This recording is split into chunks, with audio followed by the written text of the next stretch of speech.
संगी हो मोर channel subscribe करो ताकि नोटिफिकेशन जल्दी से जल्दी मिले।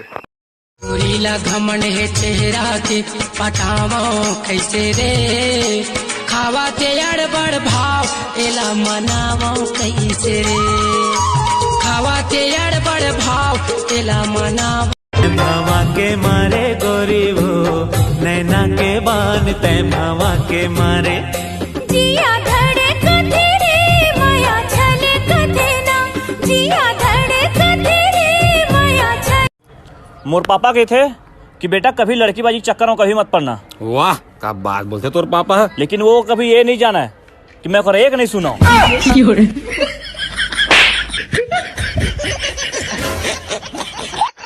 जन तरसाना मोला लहर सजन ते आजा, माया के बरसा मोर तन मन मा बरसा जा, माया के बरसा मोर तन मन मा बरसा जा, तोला मोरे आँखी खोजे जाने कटी जा। टुर्रा के जात होते भौरा दीवाना, कैसे मैं पतिया हूँ ना, ले जा बिहा के डोला सजा के संगी तोरे घर बस।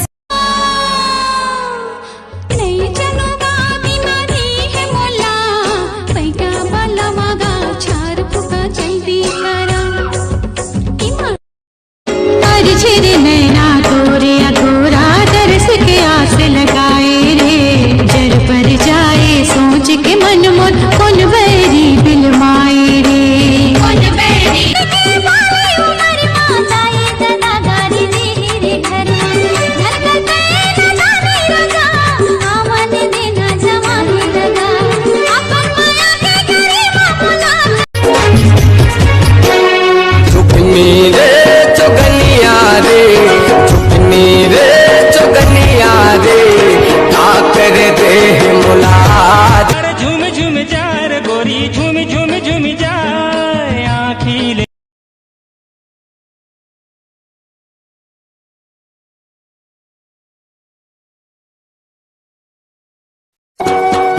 दिल मुर ले गे ते दिलदार, मोर संग हंसी हंसी हंसी हंसी के, दुनिया ला तोर बर भूला गाँव। अरे क्या हो गए? वो रिचार्ज वाला नहीं, रिचार्ज वाला हाँ वो दूसरा बेवकूफ बना रही से। हाँ। आज मैं वाला बेवकूफ बना दे। वो कैसे? 100 रुपए रिचार्ज कराया हाँ। और नंबर दूसरा कल दे दे।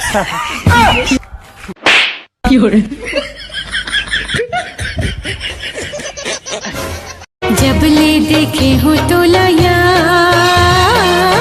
हो गए है मोला प्यार, तोला देखे बिना मन ये माने नहीं, तोला देखे बिना मन ये माने नहीं माने रे मन गोरिया, किसी कर मन नहीं माने रे, नहीं माने रे। संगी हो लाइक और शेयर कर दो संगी हो, यही हमारी मेहनत के फल थे, कृपया लाइक करो। संगी मार न ते नजरिया, राधा बना के ले जा सावरिया, ए संगी मार